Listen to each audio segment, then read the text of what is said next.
इब्राहिमपूर पेडण्यां श्रीदेवी सातेरी देवीचो प्रतिष्ठापना सुवाळो दबाज्यांत मनयलो। ह्या सुवाळ्याक सुमार 4000 चड भाविकांनी हजेरी लायिल्ली। RDX Goa bureau report. जे बिरजे म्हणून आमचे जे कॉन्ट्रॅक्टर आसा तांच्यांनी आमकां जशें जाय त्या पद्दती प्रमाणे कसलाही आडकाठी न करता हे मंदिर साकारच्या खातीर प्रयत्न केले। आज प्रतिष्ठापनेचो दीस ह्या देवस्थानान 12 आमदार ज्यांच्यांनी ही सीमा आकारली, ज्यांच्यांनी हो गांव आकारलो, तर ते 12 आमदार प्रधानमंत्री आयज प्रसाद घेवन देवस्थान कमिटी महाजनांनी हे सगळे 12 आमदार उभे केले आणि त्यांची पाषाणाची जी पूर्तता आसा ती प्रस्थापित करण्याची आसा ती त्या प्रत्येक आमदारान आपापल्या मंदिरान केली आसा। आमचं सातेरी देवी ही आम्ही ग्रामदेवी म्हणून मानता आमची, आणि आमचं रवळनाथ जो आसा तो आमचो कुलदेव। आम्ही लहानपणापासून आता माझे 50 वर्ष 50 वर्ष जाली हांव हांगा येता। म्हणजे ल्हान आसतनाच्यान म्हज्या वडिलान म्हाका एक मार्ग दाखयलो, थंय हांव म्हाका येता। ही तिसरी स्थापना जी हांव पळयता आणि आतां म्हाका एक सामको म्हणजे अनुभव असो आयिल्लो आसा आमच्या देवीचो, जे तुमी तिचे कडेन इच्छा करता, प्रकट करता, ती पूर्ण जाता। तसंच आम्ही आमच्या देवा कडेन ह्या गांवाच्या भल्या खातीर जी इच्छा मागली, सगळ्यांचे कल्याण कर, ते जाल्लें आसा। त्या श्री सातेरी पंचायत देवांना नमस्कार करून नतमस्तक होऊन त्यांनी आजचा हा दिवस आम्हाला दाखवला। आमचं हे परम सौभाग्य आहे, कारण आम्ही ही आता तिसऱ्यांदा ही स्थापना पाळत आहोत। आणि आमच्या गावात विशेष म्हणजे कसं आहे म्हणजे दर 4 महिन्यांनी काही ना काही उत्सव असतो आणि देवीचा असतो।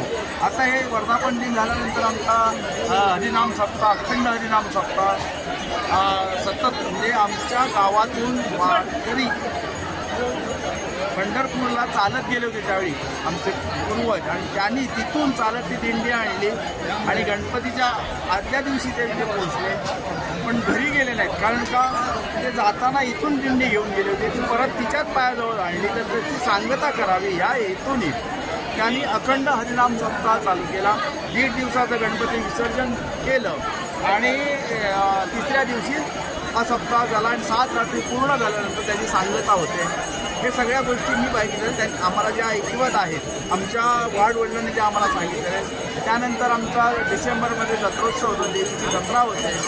त्यानंतर आमचं परत गुढीपाडव्याला दसरा, गुढीपाडवा हे सुद्धा मोठ्या प्रमाणात मोठ्या उत्साहाने आणि मोठ्या लोकांच्या भाविकांच्या उपस्थितीत साजरे होतात।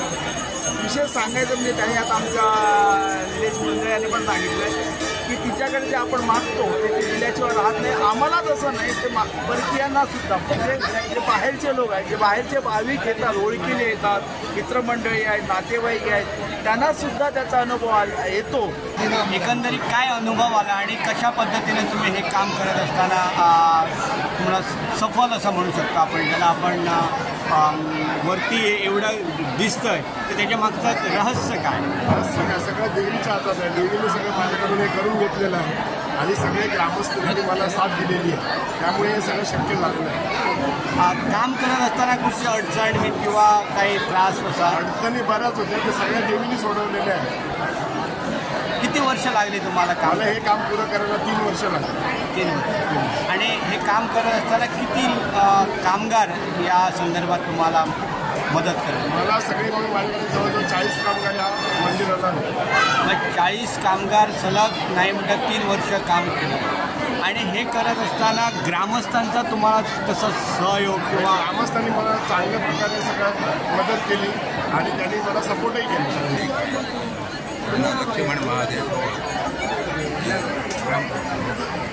देवाचे नाव श्री सातेरी महादेव पंचायत देवस्थानात आमच्या दांडीने आमच्या आज तरी आम्ही ही 4थी स्थापना केली आहे आणि आमच्या लोकांनी ह्या भरपूर सहाय्य दिलं होता। त्यामुळे आमचे 12 आमदार रेत गोष्टी मर्यादेने अजूनपर्यंत या कार्य लोकांच्या सहकार्य आणि लोकांच्या आशीर्वाद पूर्णत्वाकडे इल्ला होता।